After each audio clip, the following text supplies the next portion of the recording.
कोई इंसान अगर रिलेशनशिप में है उसके बाद भी उसे कोई पसंद आता है, ट्रू रिलेशन में भी हो तो अट्रैक्ट तो किसी को भी देख के हो सकते हो। लव एट फर्स्ट साइट, पहली नजर पहला खुमार। पहली नजर में प्यार तो नहीं हो सकता। एज मैटर करती है एक हेल्दी रिलेशनशिप को आगे बढ़ाने के लिए। एज गैप तो नहीं मैटर करता है। सोशल मीडिया पे जो हमेशा पॉजिटिव साइड देख के और जो कपल्स होते हैं वो कंपेयर करने लग जाते हैं। हर इंसान अपने आप में अलग है, सबका IQ अलग है। अगर कोई रिलेशनशिप में है तो क्या शादी करना उनके लिए जरूरी है? पेरेंट्स को संतुष्टि हो जाती है कि हमारा बच्चा अभी एक बॉन्ड में है। लव मैरिज होती है, उसको घर वाले एक्सेप्ट नहीं करते हैं। थोड़ा फैमिली अगर रिजिड है तो कन्विंस करना डिफिकल्ट है। रिलेशनशिप के ग्रीन फ्लैग और red flag. Anger issue, over possessive. Breakup के बाद एक इंसान को मूव ऑन कैसे करना होता है? ब्रेकअप बहुत टफ होता है। एक बार ब्रेकअप होने के बाद वो इंसान कभी प्यार नहीं कर सकता। ऐसा नहीं है कि एक बार प्यार हो गया तो दूसरी बार नहीं होगा। आज के टाइम में इंडिया में डिवोर्स रेट काफी बढ़ रही है। पुराने टाइम पे भी रिश्तों में कॉन्फ्लिक्ट्स थे। टॉक्सिक रिलेशनशिप को सुधारना ज्यादा बेहतर है या फिर उसको टाइमली छोड़ना बेहतर है? कोशिश करो उसे बचाने की। आज के जेंजी वर्ल्ड में सिचुएशनशिप काफी कॉमन है। आपके पास कोई रोल्स एंड रिस्पॉन्सिबिलिटी नहीं है, बस आपकी इमोशनल और फिजिकल नीड को कंप्लीट करने के लिए आपके पास एक पार्टनर है। आज के इस पॉडकास्ट में हम बात करने वाले हैं डॉक्टर हेमलता जोशी से, जो एक साइकोलॉजिस्ट है। और हमने इस पॉडकास्ट में बात की है रिलेशनशिप, पहला प्यार, धोखा, डिवोर्स, सब कुछ जानते हैं विस्तार में डॉक्टर हेमलता जोशी से। तो स्वागत है मैम आपका हमारे पॉडकास्ट में। तो पहले सवाल से शुरू करते हैं, लव, अफेक्शन और अट्रैक्शन, क्या अंतर है तीनों में? लव, अट्रैक्शन, अफेक्शन सब अलग अलग चीजें हैं। अट्रैक्शन हमें किसी को भी देख के हो सकता है। किसी का ड्रेसिंग सेंस हमें पसंद आ सकता है, किसी का लिविंग स्टैंडर्ड, किसी का वे ऑफ टॉकिंग, किसी का नॉलेज ऑफ एरिया, कुछ भी हमें अट्रैक्ट कर सकता है।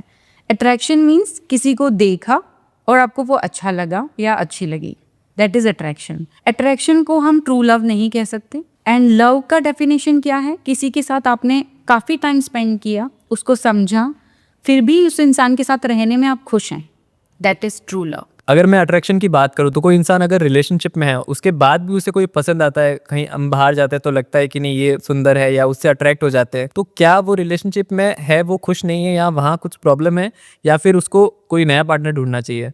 क्या होता है कि अट्रैक्शन का मीन्स ही यही है कि आपको कोई पसंद आ गया, तो आप किसी ट्रू रिलेशन में भी हो तो अट्रैक्ट तो किसी को भी देख के हो सकते हो। तो इसमें कोई वो नहीं है कि हमारा प्यार सच्चा है तो हम किसी को देख के अट्रैक्ट नहीं होंगे, ऐसा नहीं होगा।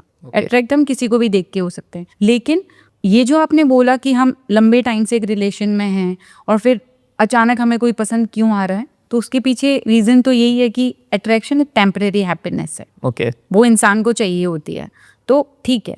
तो अट्रैक्शन को और क्रश को अट्रैक्शन और क्रश ही रहने दो, उसे अपना रियल लाइफ पार्टनर बनाने की कोशिश मत करो।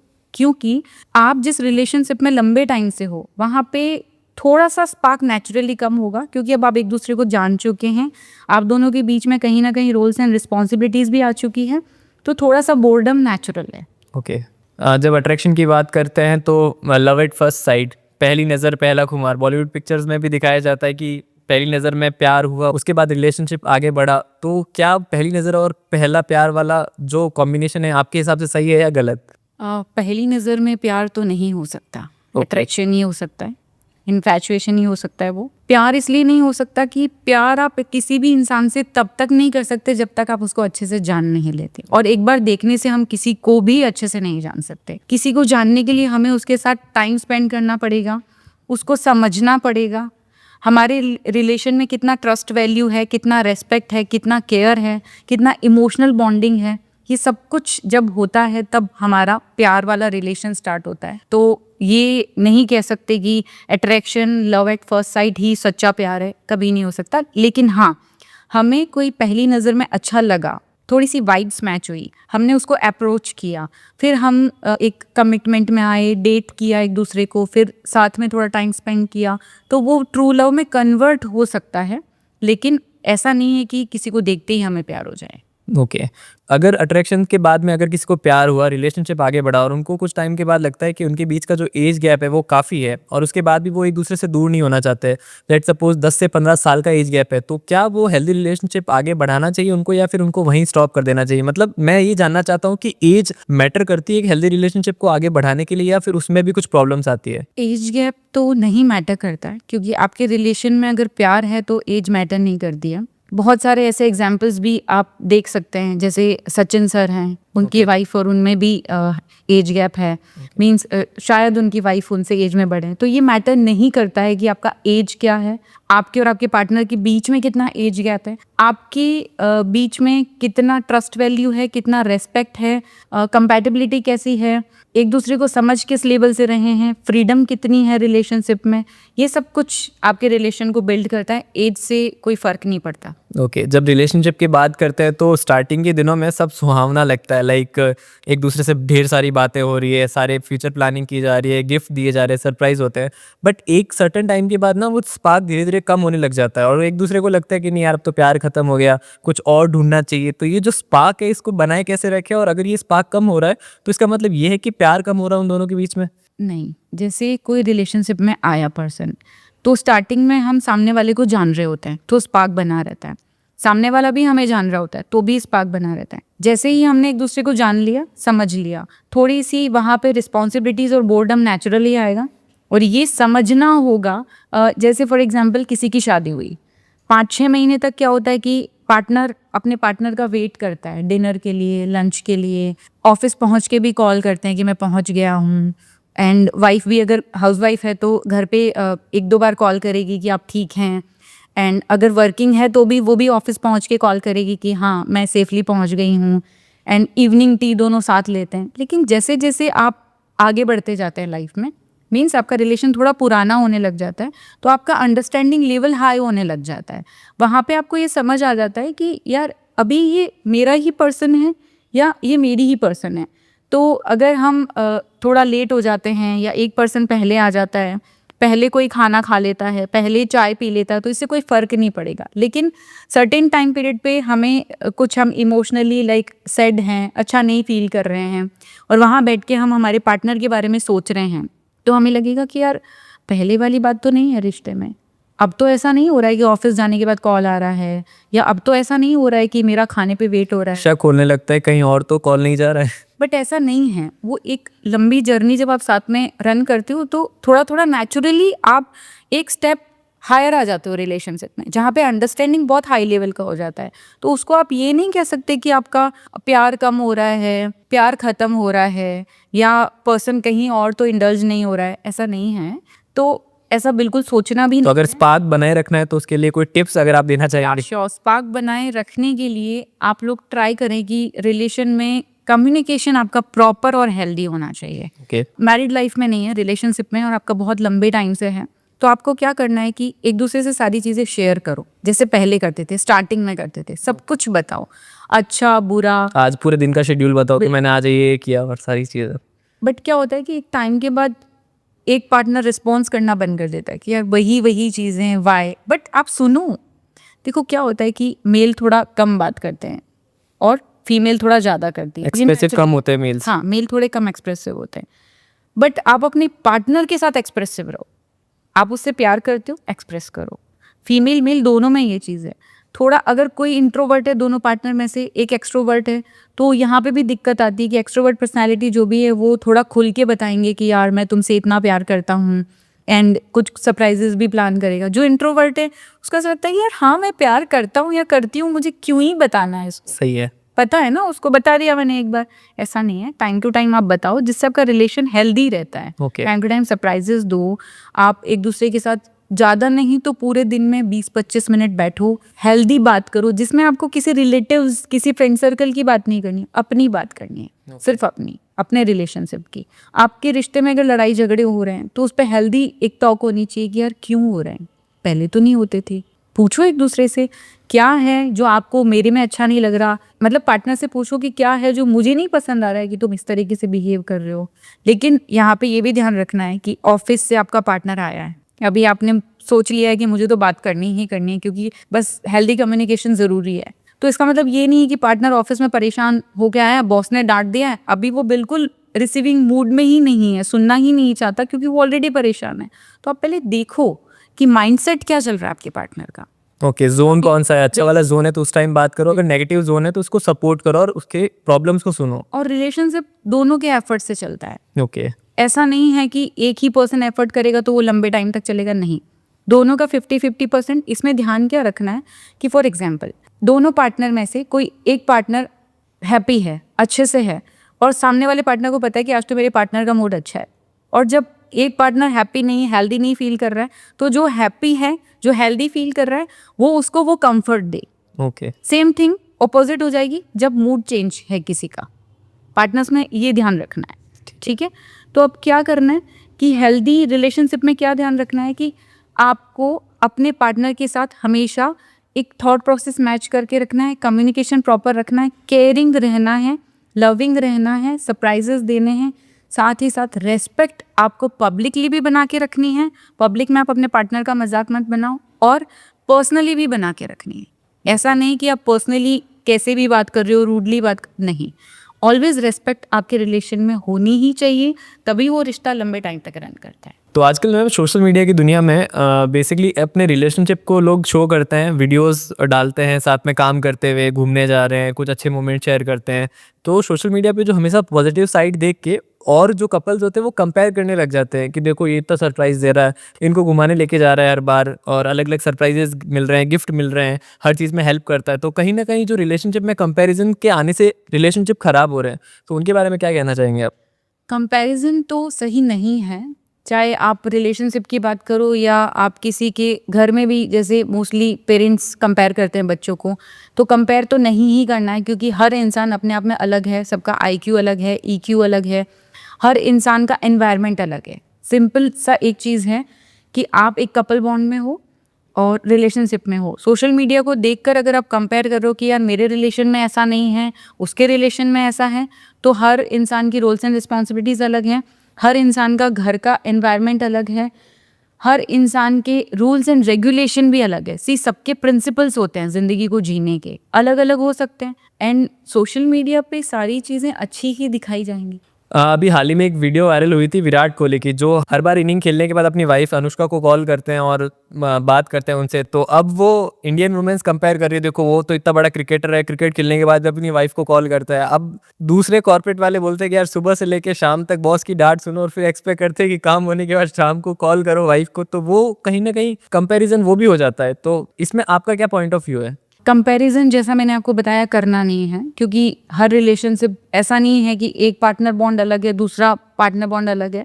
पार्टनर के बीच में बॉन्ड वही है, ट्रस्ट वही है, प्यार वही है, लेकिन क्या होता है कि मैंने अभी बोला था कि रिस्पॉन्सिबिलिटीज़ अलग है। विराट सर की रिस्पॉन्सिबिलिटीज़ अलग है। प्रोफाइल वाइज भी देखो, अगर कोई बहुत रिच है तो उसकी रोल्स एंड रिस्पॉन्सिबिलिटी वैसे ही कम हो गई, उनका पूरा फोकस वाइफ पे रह सकता है। सही है, रह सकता है नेचुरली, क्योंकि रोल्स एंड रिस्पॉन्सिबिलिटी कम है। और आप कोई एक्सप्रेसिव होता है, सही है, कोई इंट्रोवर्ट भी होता है, मतलब प्यार करता है वो, बट वो एक्सप्रेस नहीं कर पाता है। तो ठीक है, चलो किसी ने हैबिट डाल भी दी विराट कोहली की तरह कि हाँ मुझे डेली कॉल करना है।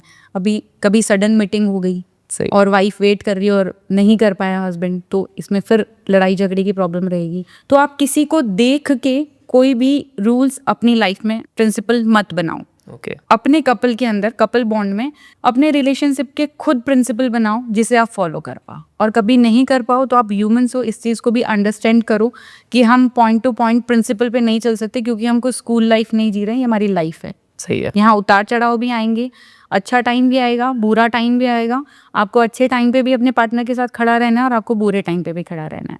तो कंपैरिजन नहीं कर सकते आप किसी के भी साथ। ओके, तो एक परफेक्ट पार्टनर कैसा हो सकता है? परफेक्ट कोई नहीं होता है, ठीक है। हर इंसान में कुछ अच्छाई होगी, कुछ बुराई होगी। आपका जिसके साथ कनेक्शन बिल्ड हो गया, जिसके साथ वाइब्स मैच हो गई, जिसके साथ थॉट प्रोसेस मैच हो गया, जिसके साथ आप कंफर्टेबल हो, जिसके साथ फ्रीली कुछ भी बात कर सकते हो, वो आपका परफेक्ट मैच है। कोई डेफिनेशन नहीं है, बस आपको उस रिश्ते में हैप्पीनेस फील होना चाहिए, एक बॉन्ड फील होना चाहिए, कनेक्शन फील होना चाहिए, और एक रेस्पेक्ट होना चाहिए उस रिश्ते में, और आप फ्री फील कर रहे हो, वो आपके लिए परफेक्ट पार्टनर है। और परफेक्ट में यहाँ पे ये भी ध्यान रखना है कि हर इंसान में कुछ अच्छाई है, कुछ बुराई है। आपको अच्छाई एक्सेप्ट करनी है तो बुराई भी एक्सेप्ट करनी है। कुछ हैबिट्स अच्छी होंगी हर इंसान में, कुछ बुरी होगी, क्योंकि अगर किसी इंसान को कोई पार्टनर बॉन्ड में ले रहा है तो वो भी तो उसकी अच्छाई बुराई को अपनाएगा ना। No one is perfect in this world. हर कोई लर्निंग फेज में होता है, हम टिल डेथ कुछ ना कुछ सीख रहे होते हैं, तो परफेक्ट कोई भी नहीं होता है।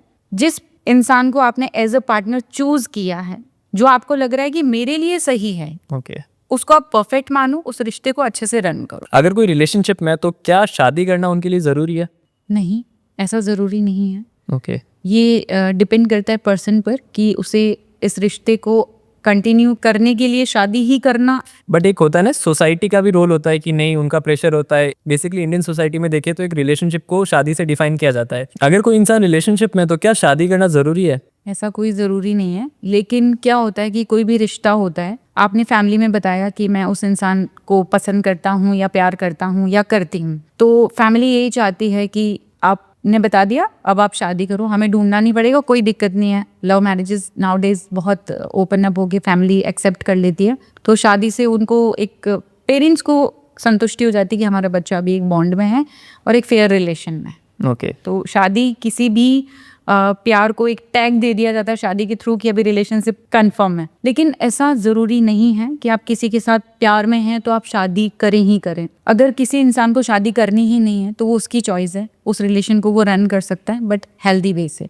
ओके। फिर ये दोनों को पता होना चाहिए कि हमें शादी नहीं करनी है और इस रिश्ते को रन करना है कंटिन्यू आगे। ओके।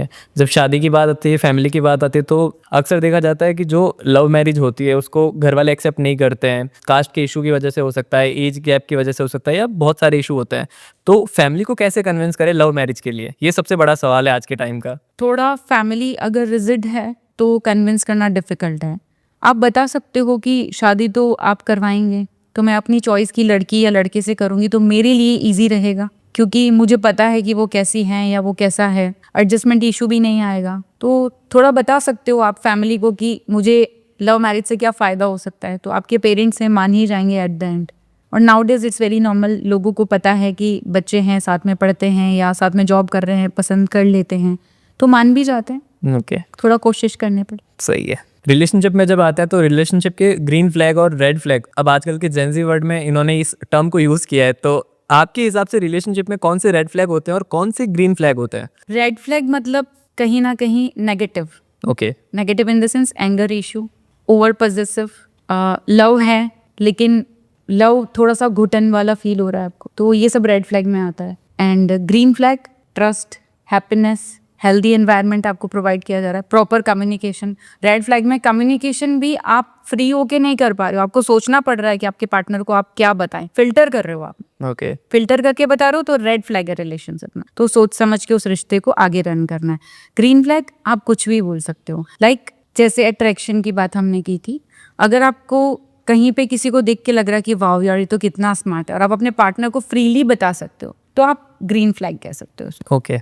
प्यार भरी बातें मैम बहुत हो गई। अब रिलेशनशिप का एक कई बार एंड पॉइंट भी आता है कि उस रिलेशनशिप से बाहर निकलना होता है या फिर ब्रेकअप हो जाता है, तो ब्रेकअप के बाद एक इंसान को मूव ऑन कैसे करना होता है? ब्रेकअप बहुत टफ होता है, क्योंकि आप किसी के साथ बॉन्ड में हो और आपकी इमोशनल फिजिकल नीड सारी उसके इंसान के साथ फुलफिल हो रही है, तो आपका हाई लेवल का कनेक्शन हो जाता है। तो पहले तो उससे बाहर निकलने में बहुत टाइम लगता है और बहुत प्रॉब्लम आता है। ये सोशल मीडिया पे सुनना बहुत इजी गोइंग लगता है कि यार मूव ऑन कर गए, मूव ऑन कर लो, फ्रेंड्स भी बोल देते हैं मूव ऑन कर लो, क्या यार एक के पीछे परेशान होके बैठे। इवन कई लोग ये भी बोलते हैं कि आपका ब्रेकअप हो, चलो किसी दूसरे रिलेशनशिप में जाओ तो वहां से तुम बाहर आ जाओगे, तो क्या ये भी? It's not right. ओके। एक रिश्ते को भूलने के लिए आप दूसरा रिश्ता बना रहे हो, आप कभी खुश नहीं रह पाओगे, क्योंकि अभी आप उस ट्रॉमा से बाहर ही नहीं आए हो। तो इट्स बेटर कि पहले उस फेज से आप बाहर आ जाओ, मींस ब्रेकअप वाले जोन से आप बाहर आ जाओ।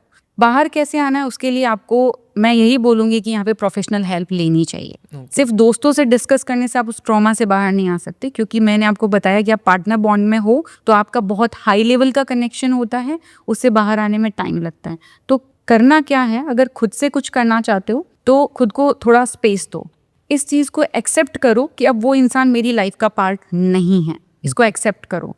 क्या होता है कि हम एकदम से लोनली हो गए तो हमें अच्छा नहीं लग रहा, अब कोई नहीं है हमारी बात को सुनने के लिए, हाथ पकड़ने के लिए, हमारे इमोशंस को हम किसी के साथ शेयर नहीं कर पा रहे, तो तकलीफ होती है, रोना भी आता है, सैड भी बहुत होता है, डिप्रेस्ड भी हो जाते हैं।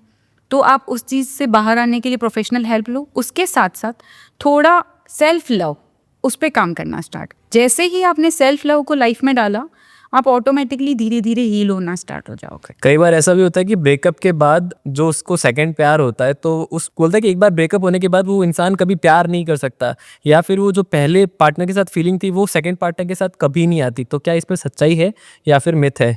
मिथ ही कहूँगी, क्योंकि ऐसा नहीं है कि एक बार प्यार हो गया तो दूसरी बार नहीं होगा।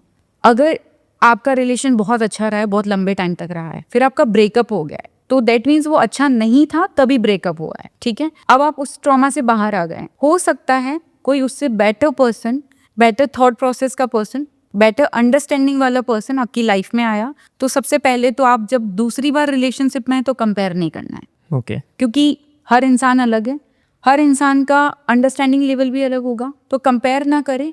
और आप ये देखें कि क्या मैं इस रिश्ते में खुश हूँ या फिर से गलती कर रहा हूँ ओके। या कर रही हूँ, क्योंकि वापस हमें ब्रेकअप वाले जोन में नहीं जाना है। आज के टाइम में इंडिया में डिवोर्स रेट काफ़ी बढ़ रही है, तो उसका क्या रीज़न है कि आखिर में लोग शादी के बाद भी कुछ टाइम में वो अलग हो जाते हैं, उसका क्या रीज़न है? यू आर राइट, डिवोर्स के केसेस वाकई में बहुत बढ़ रहे हैं और ये सोचने का विषय है। पुराने टाइम पे भी रिश्तों में कॉन्फ्लिक्ट्स थे, रिश्तों में लड़ाई झगड़े होते थे, लेकिन फिर भी वो रिश्ते रन करते थे। उसके पीछे रीज़न ये था कि एक्सपोजर नहीं था और सोशल प्रेशर इतना था कि आपको उस रिश्ते को निभाना ही निभाना है, क्योंकि डिवोर्स तक चीज़ें जा नहीं सकती थी। तो इंसान उस रिश्ते को कैसे भी करके मैनेज करने की कोशिश करता था। मैं ये बिल्कुल नहीं बोल रही हूँ कि आज के टाइम पे आपको मैनेज करना है रिश्ते में, लेकिन एक्चुअली क्या हो रहा है कि छोटी सी बात पे, छोटे से झगड़े पे रिश्ते खत्म होने लग गए हैं। छोटी सी चीज़ पे डिवोर्स तक चीज़ें जाने लग गई है। जैसे जो केसेस आते हैं उसमें क्या होता है कि मेरा पार्टनर मुझे टाइम नहीं दे रहा, मुझे लग रहा है कि उसका एक्स्ट्रा मैरिटल चल रहा है। लग रहा मीन्स व्हाट? मतलब रिलेशनशिप को सुधारने की कोशिश ना करके सीधा अलग होने की बात कर रहे हैं। एलिगेशन लगाए जा रहे हैं और अलग होने की बात की जा रही है। ये नहीं करना है। आप देखो कि मेरे रिश्ते में पहले क्या था जो हमारे बीच में इतना अच्छा बॉन्ड था, और अब क्या ऐसा हो रहा है कि जिसकी वजह से लड़ाई झगड़े बढ़ रहे हैं। अपने पार्टनर के साथ बैठकर बात करो कि ऐसा क्यों हो रहा है, क्या तुम्हें और कोई तरह की प्रॉब्लम है जिसकी वजह से तुम रिश्ते की तरफ फोकस नहीं कर पा रहे हो, क्या लाइफ में कुछ और चल रहा है जो तुम कंफर्टेबल होकर शेयर नहीं कर पा रहे हो। मतलब एक फ्री एनवायरनमेंट में बैठ के बात करो अपने पार्टनर के साथ। हो सकता है आप लोगों का डिवोर्स तक जाने की नौबत ही नहीं आए, आप नॉर्मली बात करके चीजों को सॉल्व कर लें।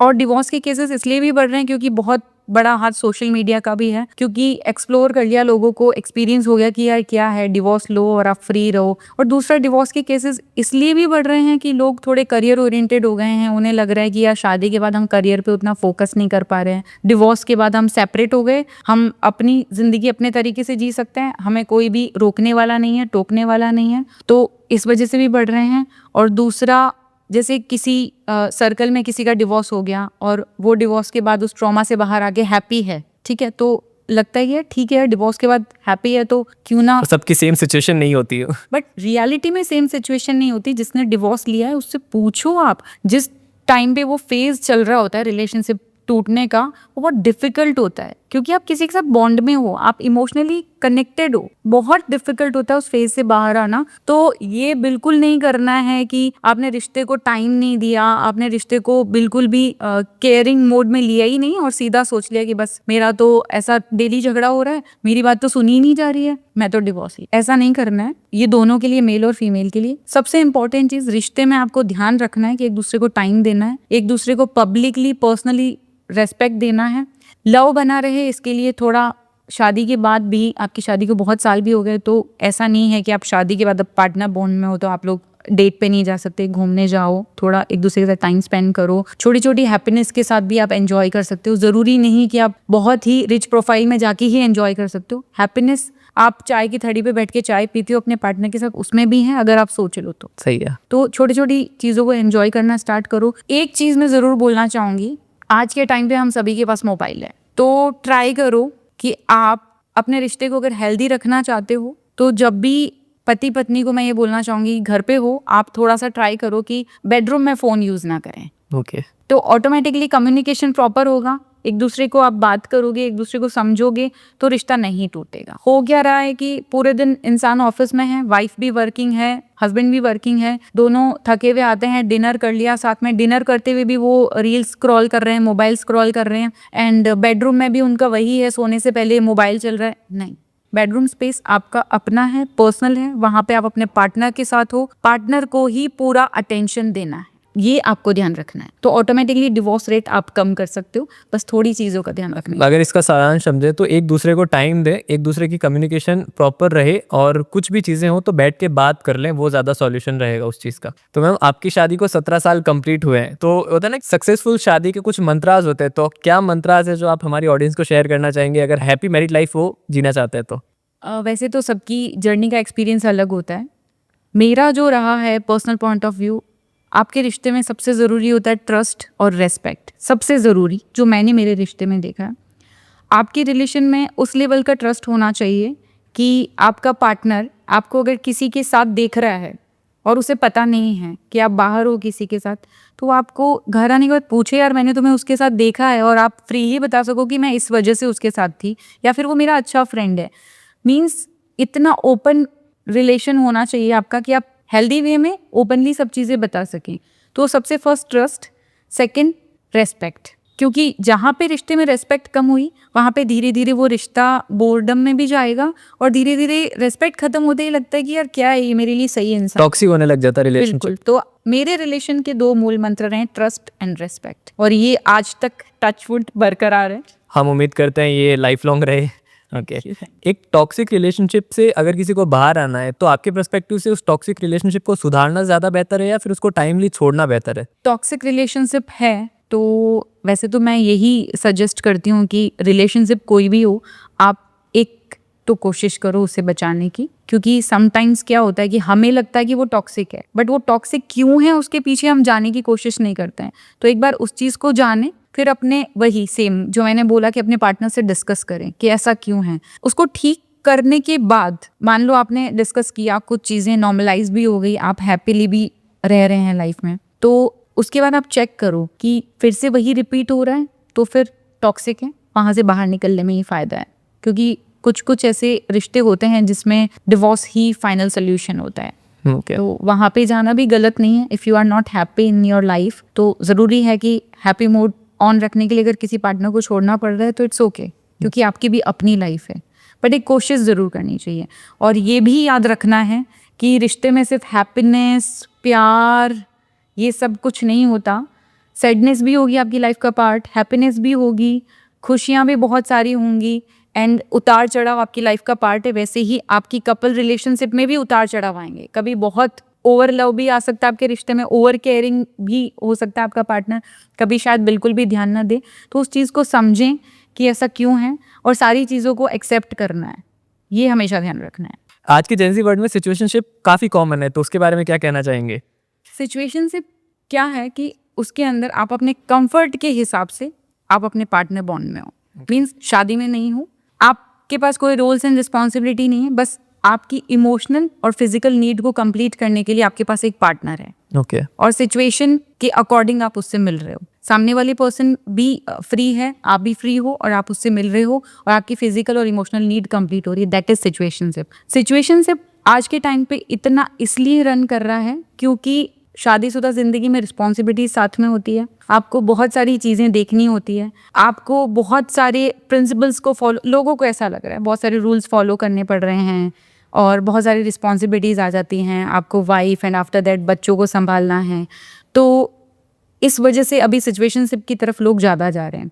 और हाँ, उसमें कहीं ना कहीं ये सारी चीज़ें नहीं हैं, लेकिन सोचने की चीज़ ये है कि सिचुएशनशिप में आप हैप्पी कब तक हैं? कुछ सालों तक ठीक है, लेकिन कुछ टाइम के बाद आपको ऐसा लगता है कि यार मैं अपनी मनी भी वहाँ पे लगा रहा हूँ, अपना टाइम भी लगा रहा हूँ, अपना एनर्जी भी लगा रहा हूँ, लेकिन ये रिश्ता जा कहाँ रहा है? एट द एंड तो इस रिश्ते को मुझे एंड ही करना है क्योंकि सिचुएशनशिप है। फिर वहाँ जाकर आप थोड़ा सा गिल्ट और ट्रॉमा में आना स्टार्ट होते हो, थोड़ा सा डिप्रेस्ड होना स्टार्ट होते हो, थोड़ा सोचने लगते हो कि यार मैं 3 साल से इस सिचुएशनशिप को रन कर रहा हूँ, ये मेरा फाइनल रिलेशनशिप तो है नहीं, तो क्या ये सही है? तो जहाँ ये क्वेश्चन मार्क आ रहा है वहाँ पे आप खुश नहीं रह सकते लंबे टाइम तक। मतलब अगर आप बाद में रिग्रेट हो, इससे अच्छा आप उस चीज़ में आए ही नहीं।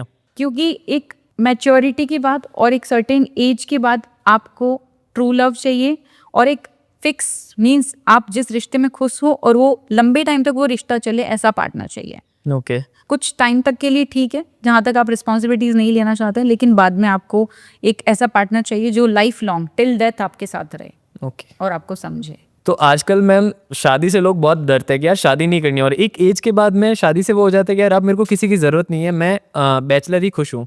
तो उसका क्या रीज़न है, और क्या शादी करना ज़रूरी है? शादी करना ज़रूरी नहीं है। इट्स अप टू पर्सन की पर्सन क्या सोच रहा है, मुझे शादीशुदा ज़िंदगी में जाना है या नहीं। और शादी से लोग इसलिए भाग रहे हैं क्योंकि करियर ओरिएंटेड हो गए हैं लोग। शादी करनी चाहिए या नहीं करनी चाहिए, तो मैं ऐसा नहीं बोलूँगी कि करनी ही चाहिए या नहीं ही करनी चाहिए। ये डिपेंड करता है पर्सन टू पर्सन कि उनका क्या थॉट प्रोसेस है शादी को लेकर। अगर किसी को लगता है मुझे शादी करनी है तो करनी चाहिए, इट्स गुड थिंग, क्योंकि आई एम मैरिड, तो मुझे पता है कि अच्छी चीज़ है, करो।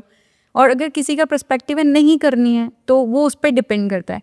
लेकिन आज के टाइम पे लोग शादी इसलिए नहीं करना चाह रहे क्योंकि करियर ओरिएंटेड हो गए। उन्हें लगता है कि शादी के बाद आप करियर पे उतना फोकस नहीं कर पाएंगे, आपका ध्यान थोड़ा सा डाइवर्ट हो जाएगा, आप डिस्ट्रैक्ट हो जाएंगे, क्योंकि आप पे रोल्स एंड रिस्पॉन्सिबिलिटीज़ आ जाती है शादी के बाद। तो बट वो ये नहीं समझते कि ये रोल्स एंड रिस्पॉन्सिबिलिटीज़ भी हेल्दी है। आप उसको किस वे में लेते हो इस पे भी डिपेंड करता है। लेकिन लोग प्रायोरिटी अभी करियर को दे रहे हैं, दैट्स वाई वो शादी से थोड़ा दूर भाग रहे हैं। अच्छा, किसी का पर्सनल एक्सपीरियंस भी ऐसा रहता है कि जैसे कुछ 1-2 ब्रेकअप्स हो गए हैं, तो उन्हें लगता है कि यार आप शादी मतलब फिक्स बॉन्ड, फिर आप डिवोर्स लो, इतना सब दिमाग लगाओ, उससे बेटर है शादी मत करो। या फिर लोग दोस्तों को देख के भी शादी नहीं करते, जैसे आज के टाइम पे डिवोर्स केसेस बहुत बढ़ रहे हैं। तो किसी के सर्कल में अगर किसी का डिवोर्स हो गया है, तो वो यही सोचता है यार नहीं यार, शादीशुदा ज़िंदगी अच्छी नहीं होती है, बहुत उसमें माथापच्ची है, इसलिए शादी करना ही नहीं है। और किसी किसी की जर्नी में शादी नहीं करने की वजह होती है उनका चाइल्डहुड। बहुत बार चाइल्डहुड अगर किसी बच्चे का पेरेंट्स को झगड़ते हुए देखते हुए निकला है ना, तो बच्चा कोशिश करता है बड़ा होने के बाद कि यार शादी नहीं करनी, क्योंकि मेरे पेरेंट्स तो इस तरीके से झगड़ते थे। तो ये भी एक रीज़न हो सकता है। एंड अभी ज़्यादातर जनरेशन, क्योंकि बहुत सारी एक्सपोजर है कि आप सिचुएशनशिप में आ सकते हो, आप लॉन्ग डिस्टेंसिंग रिलेशन रख सकते हो, तो आपके पास मैनी ऑप्शंस हैं। इसी वजह से लोग शादी नहीं करना प्रेफर कर रहे हैं, क्योंकि आपकी फिजिकल इमोशनल नीड कंप्लीट हो रही है, you are happy in your personal space, आपको कोई भी डिस्टर्ब करने वाला नहीं अपनी पर्सनल स्पेस में, तो आप खुश हो, तो शादी क्यों करनी है, ये थॉट प्रोसेस है। बट ऐसा नहीं है। जैसे आप शादी किससे करोगे, जिसके साथ आपका एक अच्छा बॉन्ड है, जिसके साथ आपका एक कनेक्शन है, जिस रिश्ते में केयर है, लव है, तो आपको एक परमानेंट हैप्पीनेस मिल रहा है। अब आप किसी के साथ फ्रेंडशिप बॉन्ड में हो, या आप किसी के साथ लॉन्ग डिस्टेंस रिलेशनशिप में हो, सिचुएशनशिप में हो, या कोई भी टर्मिनोलॉजी ले लो आप, उसमें क्या होगा, आपको एक टेम्परेरी हैप्पीनेस मिल रहा है, कुछ टाइम के लिए मिल रहा है, वो लॉन्ग टाइम के लिए नहीं है, कुछ टाइम के लिए। और आपको नहीं पता कि वो टेम्परेरी हैप्पीनेस है, उसके कॉन्सिक्वेंसेस क्या होंगे आगे जाके। तो same thing, depend on person to person, क्या आपकी प्रायोरिटीज है, उसके अकॉर्डिंग लोग आज के टाइम पे शादी को चूज करने लगे कि कब करना है या नहीं करना है। तो मैम आज के सेशन में हमारे बहुत सारे डाउट्स क्लियर हुए, इवन ऑडियंस के भी ऑलमोस्ट सारे डाउट्स क्लियर हो गए। इसके बाद भी कोई डाउट रहता है तो वो लोग कमेंट करेंगे, और नेक्स्ट सेशन में अपन वो सारे डाउट क्लियर करेंगे। Thank you so much ma'am. Thank you. हमें उम्मीद है आपको ये पॉडकास्ट की सीरीज पसंद आ रही होगी। फिर मिलते हैं नए गेस्ट और नए सवालों के साथ। धन्यवाद।